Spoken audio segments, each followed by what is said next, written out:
بسم الله الرحمن الرحيم. إن الذين آمنوا والذين هادوا والنصارى والسابئين من آمن بالله واليوم الآخر وعمل صالحا فلهم أجرهم عند ربهم ولا خوف عليهم ولا هم يحزنون.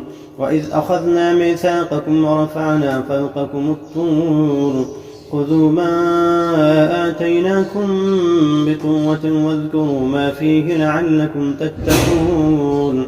ثم توليتم من بعد ذلك فلولا فضل الله عليكم ورحمته لكنتم من الخاسرين. ولقد علمتم الذين اعتدوا منكم في السبت فقلنا لهم كونوا قردة خاسئين فجعلناها نكالا لما بين يديها وما خلفها وموعظة للمتقين. وإذ قال موسى لقومه إن الله يأمركم أن تذبحوا بقرة قالوا أتتخذنا هزوا قال أعوذ بالله أن أكون من الجاهلين. قالوا ادع لنا ربك يبين لنا ما هي قال إنه يقول إنها بقرة لا فارد ولا بكر عوان بين ذلك فافعلوا ما تؤمرون. قالوا ادع لنا ربك يبين لنا ما لونها قال إنه يقول إنها بقرة صفراء فاقع لونها تسر الناظرين.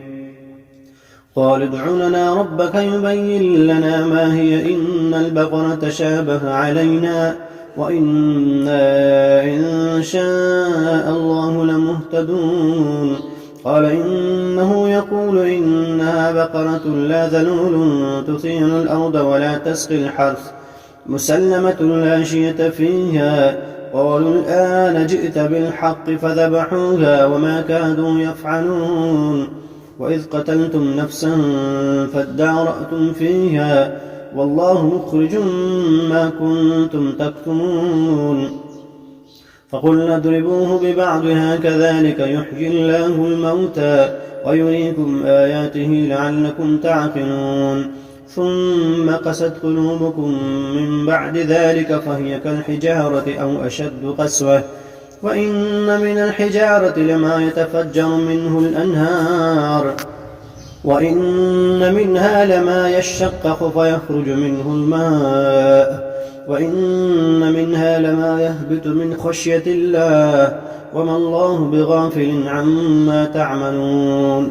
أفتطمعون أن يؤمنوا لكم وقد كان فريق منهم يسمعون كلام الله ثم يحرفونه من بعد ما عقلوه وهم يعلمون.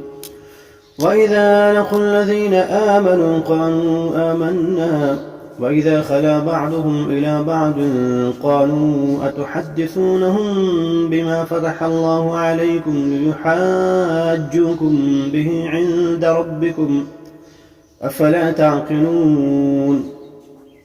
أولا يعلمون أن الله يعلم ما يسرون وما يعلنون. ومنهم أميون لا يعلمون الكتاب إلا أماني وإنهم إلا يظنون.